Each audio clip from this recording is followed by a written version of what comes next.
welcome to the Lululoves Crochet Podcast, episode 33. My name is Emma, and this is my podcast all about crochet and crafts, books, and anything I fancy talking about, really. I hope you're all well. I'm trying to think what's happened since I last spoke to you. Nothing really. We're ticking along, and yes, I am feeling a bit more positive than I was last month. I think I'm just getting used to the children being back at school, and my eldest is back at university now, so I'm feeling a bit more settled, I think, and I think because they're feeling more settled. So anyway, today I'm going to talk to you about not too much. I know I say this every episode and I manage to ramble on for long enough, but I've got a couple of finished items, and another project for Skillshare that I've really enjoyed, and it's actually taken quite a lot of my time because I've been practicing quite a lot. And that's it really. I picked up another an old whip, so I'm trying to work my way through things that haven't been finished. And there's one in particular that I really want to get finished for Christmas, but I'll show you that quickly later. And then, we're going to also announce the giveaway for the Voltec crochet hook. So thank you to everyone that entered and left comments. I think there were over 100, so I was really happy. So hopefully, I'll do a random draw. I think we'll do that towards the end of the episode, and I'll get that off in the post.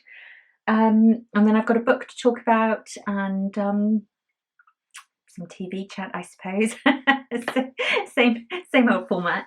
So I'm going to start with the first finished project, and that is my journal cover. There we go. Oh, it's been in my bag, so let's try and make it look pretty for you. There we go.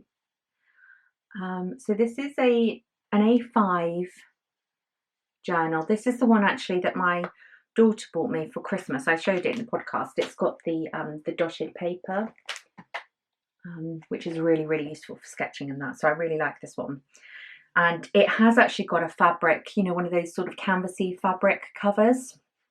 And I really wanted to look after it. So I made one of these for, and I thought they'd be useful for, back to school, back to, college, uni. We're all making lists all the time. Well, I am. But actually, it's an old pattern. It was in my very first column for Inside Crochet. So that is going back a long time ago now.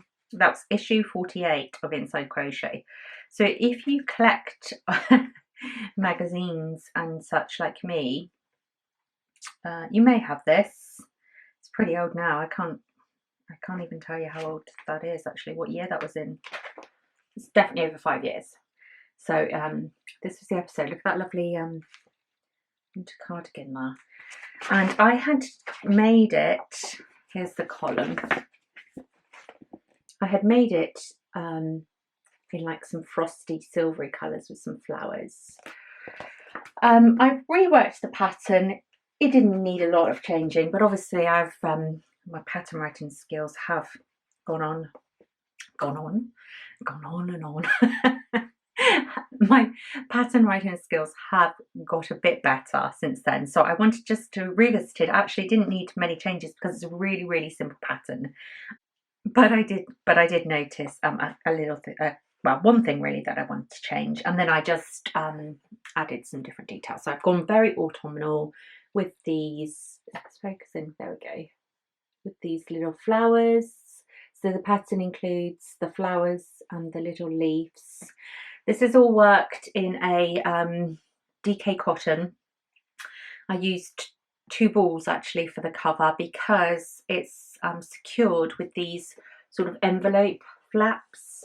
So you can take it on and off very easily, and switch it between your journals or wash it, I suppose. The only thing about these journal covers are you just have to make sure your tension is consistent, or they need a good blocking, because you can see here where the sort of flap is held, this has a tendency to sometimes slip down like that. So you need to make sure that your tension is consistent for whatever size, and you know, you can always pin it out. I just pinned mine out and sprayed it, and it stayed pretty tidy. So the pattern is a free pattern.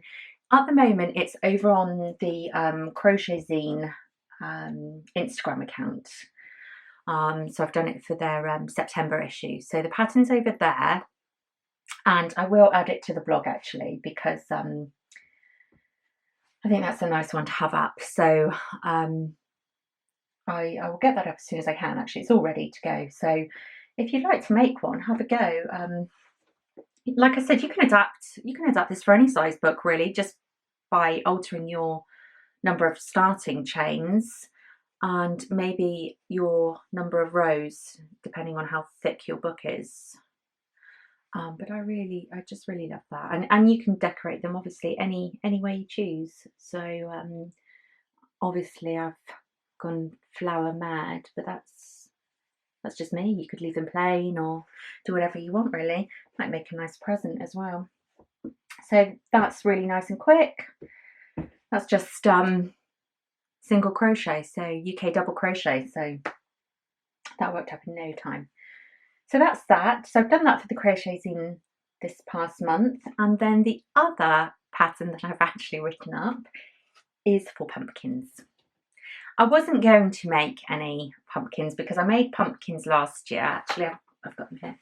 I made these ones and I loved making these. These were from, I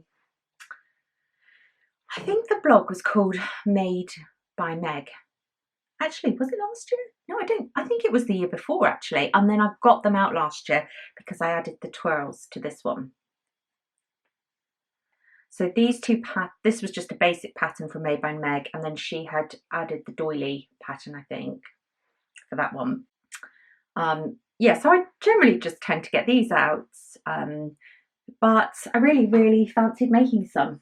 I think maybe the fact that we're not going out very much, I really wanted to. So I have made my pumpkins in a similar style, so they're more squat than a normal pumpkin, or the ones you see. They've got the twirly whirlies. I love those. I think they really add something. It's using, I think it's the granite stitch. I always call it the up down stitch. It's well, US terms it would be single crochet, double crochet, single crochet, double crochet. UK double treble, and then back into the alternate stitches. It creates, I've used it for lots of wintry projects actually. I've used it for a Christmas stocking, and I used it for my hot water bottle cozy. I really love the texture of it. It creates almost like these little like berries, and it just gives it that lovely, look at the texture on that. You know, and this is just acrylic. Oh no, this is wool actually. This one's wool, the other one's acrylic. So I really love those. They came out just how I wanted. I used chunky yarn, so they are really quick to work up. I think the pattern calls for a 6mm hook, and you're talking 50 stitches along, and then maybe 20 centimeters of crochet. They're so quick because of that chunky yarn. So I've done that one. I mean, the yarn you use and the way you stuff them, you know, are going to affect how big your pumpkins are. So this is another one, and again I'm using a chunky yarn. There's not much difference in the size, but there is a size difference there.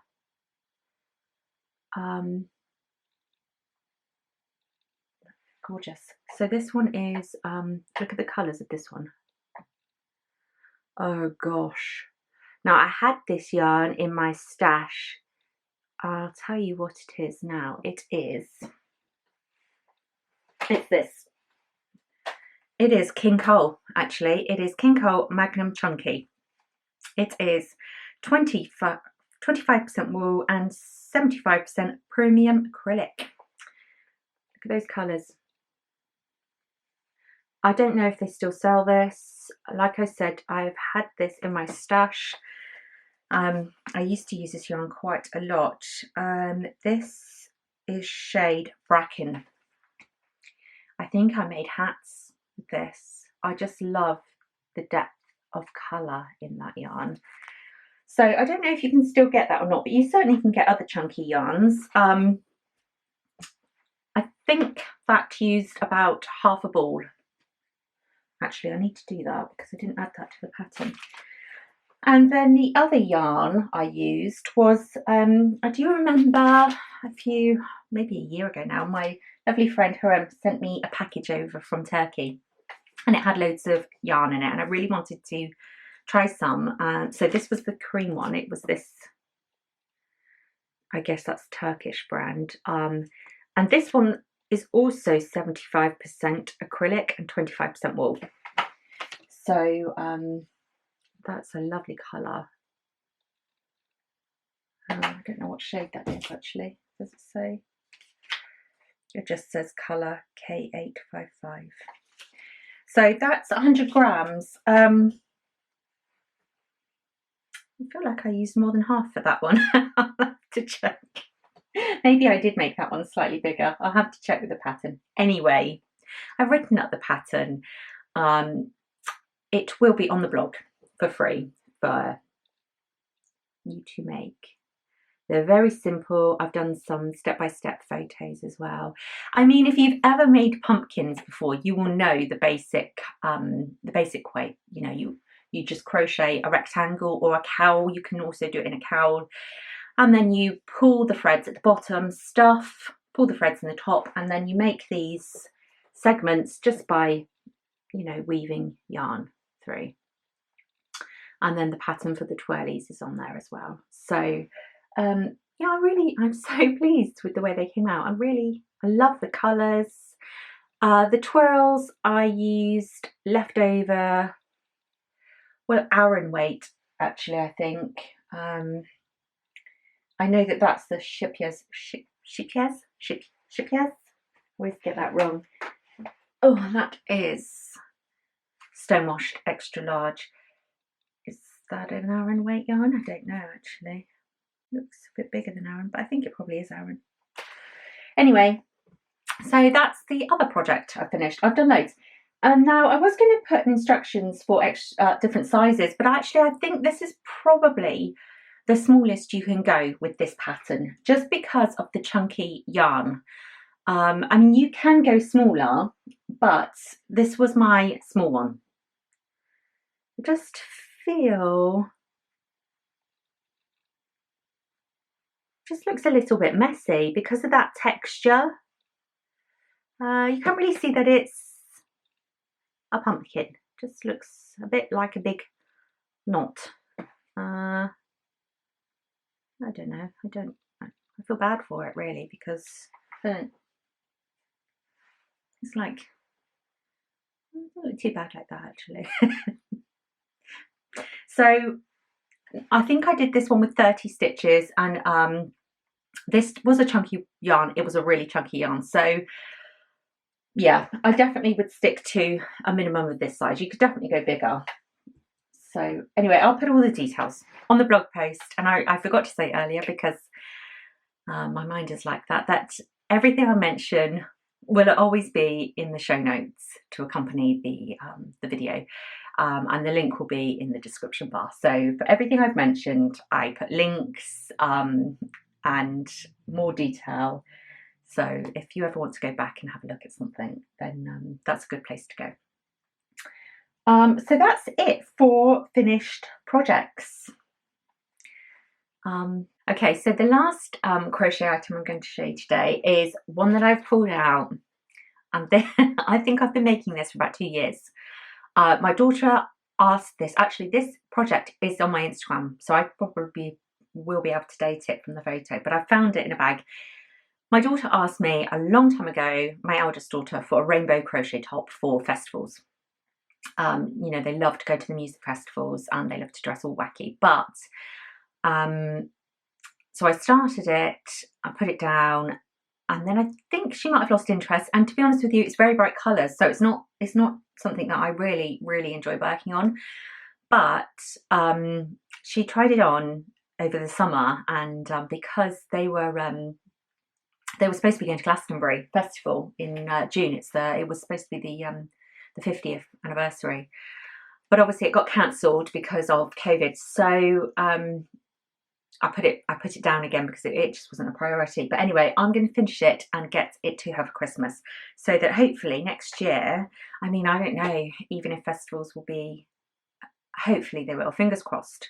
Anyway, let's not think about that. Let's just appreciate all the colours in this crochet top.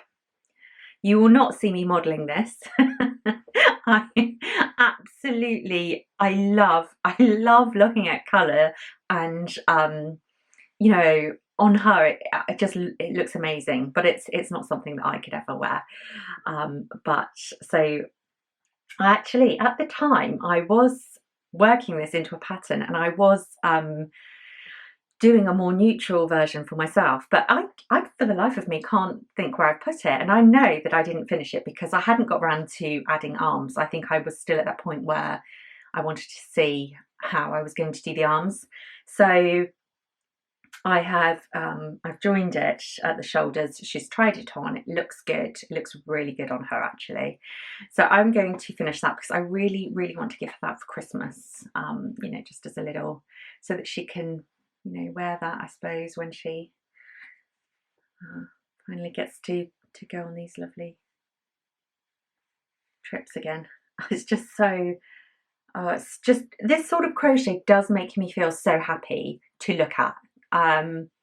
Whenever I see colourful crochet, I just can't help but smile. But I know that I would never wear these colours. So, you know, you put a lot of time, don't you, into making garments and that. So you need to be able to enjoy them on yourself, I think, unless you're making for other people. So I'm going to finish this for her. And it's just using acrylic, and I think I'm just using a combination of Stylecraft and Paintbox probably. I know I definitely ordered some new colours just for this project because, like I said, a lot of these colours I don't tend to work with, but I've got plenty. So that, I wonder if I can challenge myself to show you this completed jumper by the next video. Maybe I'll try. Anyway, so that's what I'm working on. And if, you know, it's successful, I will write up a pattern for it. It's very simple anyway. So that's that. I need to finish that. I'm excited to see where we're at actually.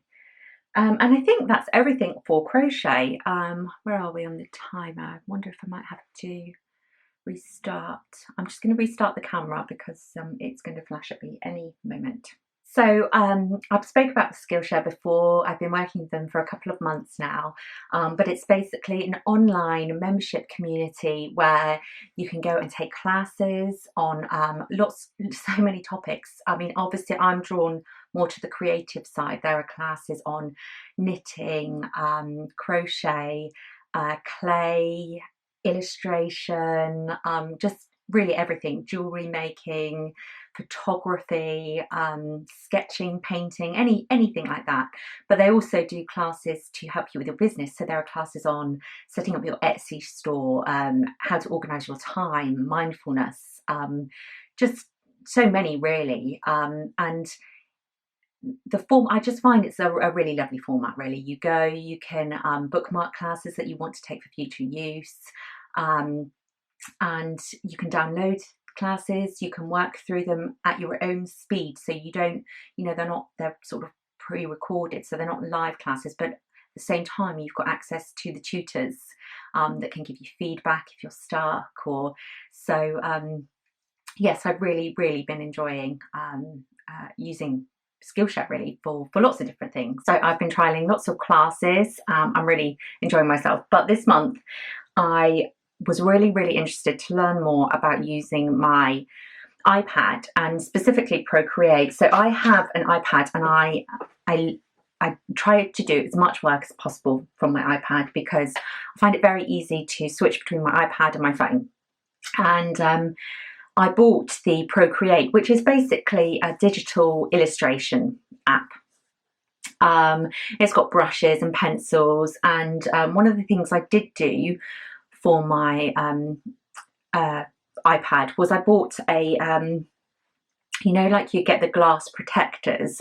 I bought one that it has the texture of paper, so that when you're using your digital pencil, it almost feels like you're drawing, and I found that really useful. But I've had Procreate for a long time, and I've used it to do some basic sketching when I'm designing. I use it, and I used it to do all the sketches for the book. Of course, it's really easy because you can sketch on your iPad and then save it as a JPEG and send it off, so you don't have to take photos of your drawings, that sort of thing.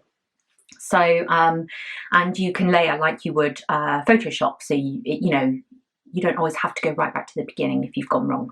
Anyway, I've had Procreate for a long time, but really I don't know how to use a lot of the features. So this month I went onto Skillshare and I looked up Procreate, and there are loads of really interesting looking courses on how to do digital illustration, flowers, lettering, and I really wanted to learn how to do lettering this month. So the course that I did, I've got it here actually, and the nice thing about that I found about Skillshare is you can have the app on your phone as well, and you can download certain sort of episodes or of the classes, because the class that I took was 1 hour 40 minutes and it was separated into 10-minute sections, so I could download certain bits and watch it in the car. Or anyway, the course that I did this month, which I've been practicing a lot actually, was called Hand Lettering in Procreate, Fundamentals to Finishing Touches,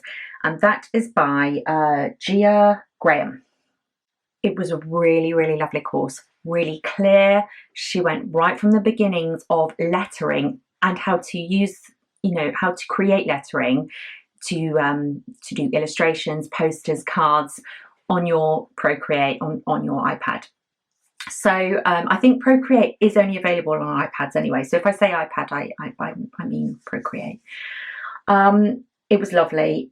She went over the basics. So the difference between typography, lettering and calligraphy, to things like upstrokes and downstrokes in, you know, the lovely handwritten posters you see, you know, sort of the thickness needed for an upstroke and then a downstroke. And that was really interesting to me because I'd never, you know, I've always seen this lovely hand scripted work, but never really known the rules. And she was quite clear about actually getting the bones of lettering before you move on to sort of doing these flourishes and things like that. So, and then for each little sort of 10-minute session of the class, she would set homework, so then you would go and practice some more letters. So I'll put some screen recordings of, because on Procreate you can also do a time lapse of your work. So I will sort of put these up here so you can see the various stages of how I worked through the class. And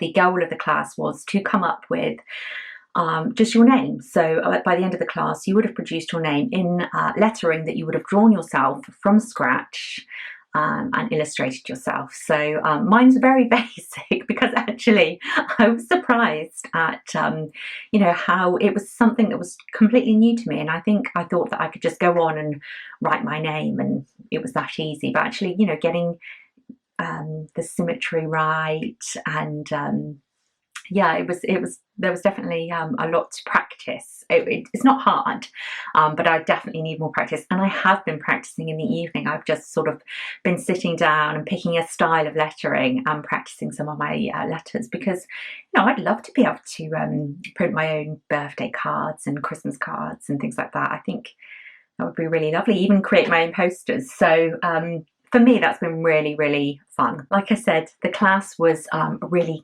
clear, and it took you from sort of no knowledge right through to sort of exporting and finishing touches. So I definitely recommend that class. I also really enjoyed that you could look through the class projects, so you can see everyone else that's done that class. You can see what they've uploaded. So that was really interesting as well.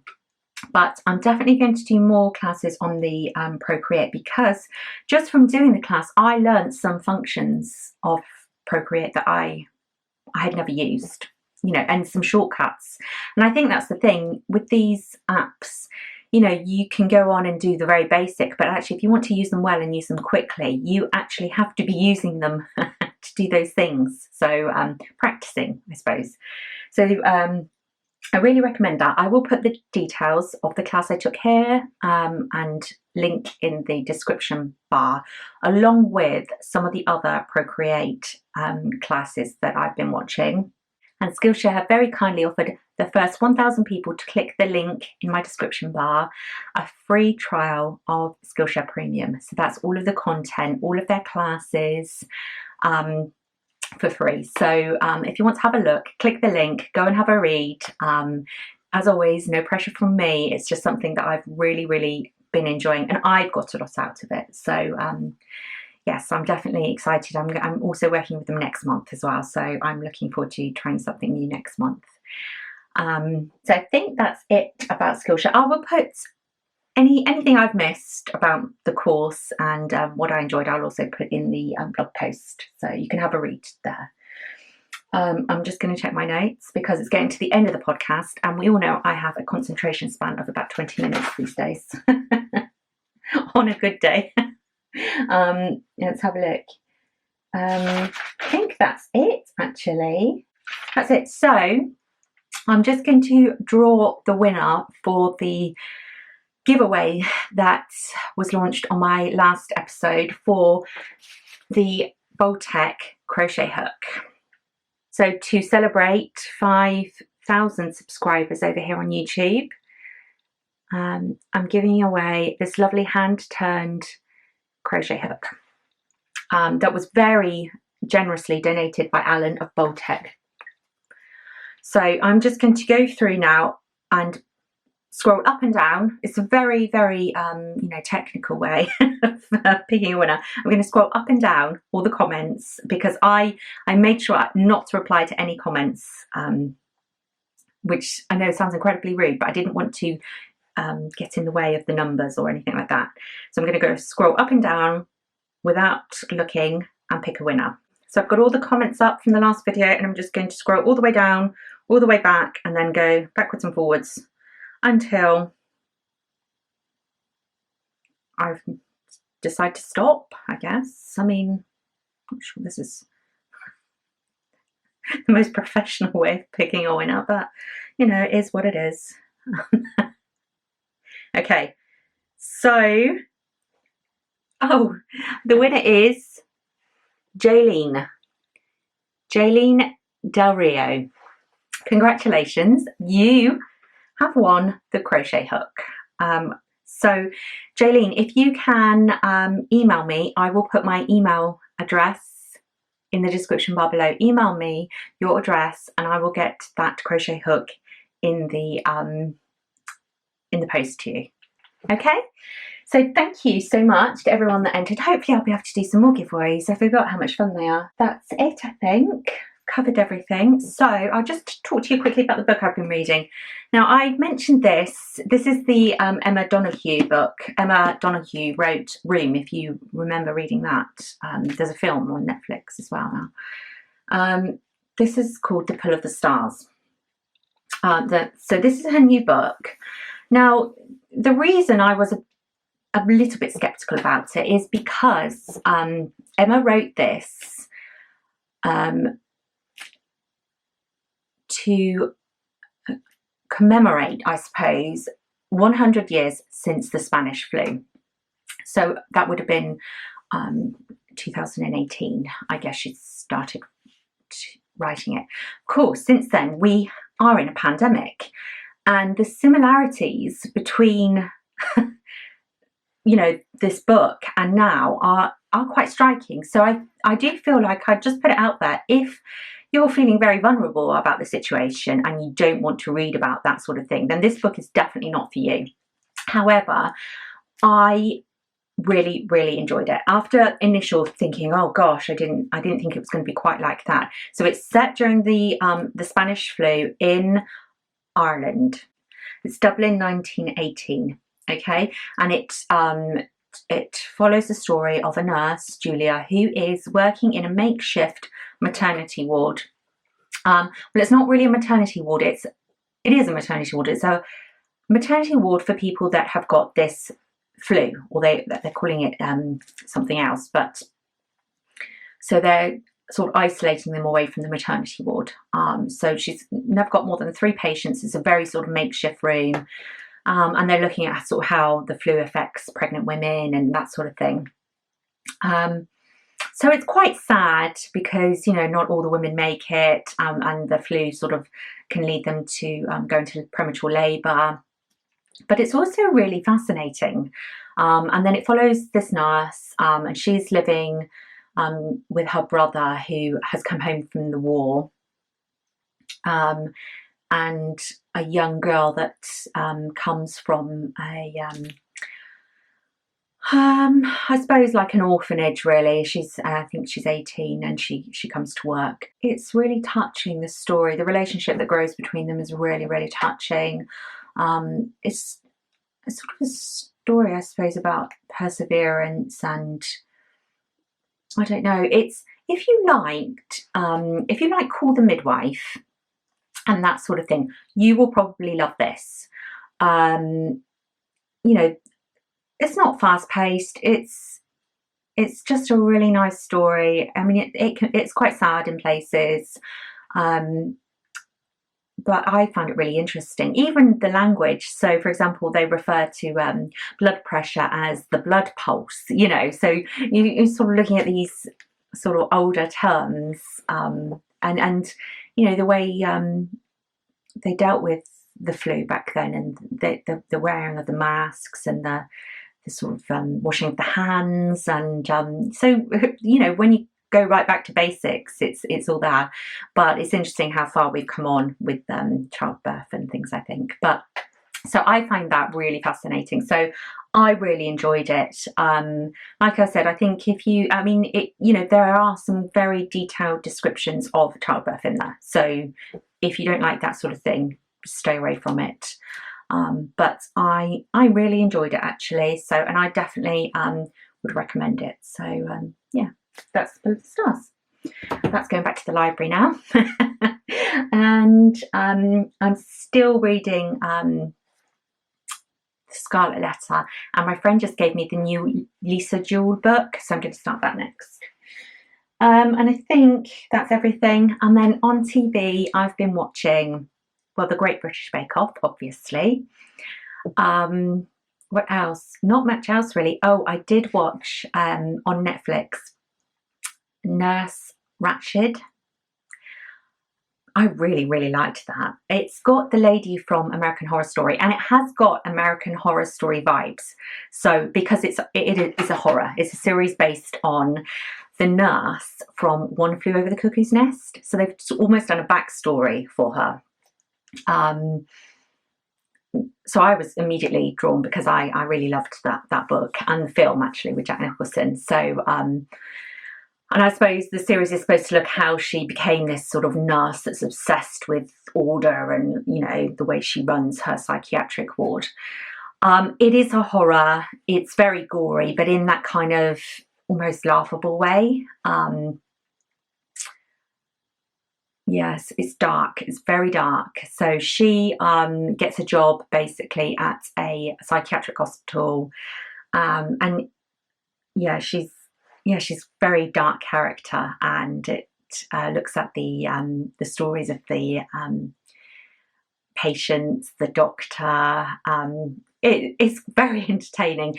The colours, it's really lovely to watch. I can't remember who the director was, but he's definitely it was a famous director. But I'll put it up here if I find it. But yes, I recommend that if you like horror. It's not scary, it's just a little bit gruesome, and I do like American Horror Story and things like that. So although I don't like anything that's a bit true to life, and it always reminds me of my nan, actually, because my lovely nan, she died when she was in her 90s, and she was a real bookworm. And whenever I used to go over to see her, she'd say, oh, go and have a look on my bedside table. All the books I finished are there. You know, take whatever you want. And you know, we had this love of books in common, and I'd go up to her nightstand, and she was just this lovely sort of sweet lady that knitted and shoved lavender down the sides of her sofa. And I'd go up to her bedroom, and and her book choices would be things like Hannibal and Red Dragon. And I was always so shocked, and I absolutely loved that. She loved the thrillers and the horrors, and I just really saw a different side to her, and I feel the same really. I love a thriller and a horror within reason. I don't like anything too, you know. So if you like that sort of thing, if you like American Horror Story, I think you'll probably like it. It's got Sarah Paulson in it, who is in American Horror Story, and Sharon Stone as well. I haven't seen her in anything for ages, and she's really good in it too. So those are my recommendations for this month. So I think I've covered everything. I hope you're all well, and I hope that you're all managing to look after yourselves. You know, things are different at the moment, and it can be stressful and worrying. So be kind to yourselves, and I will see you again really soon. Take care. Bye.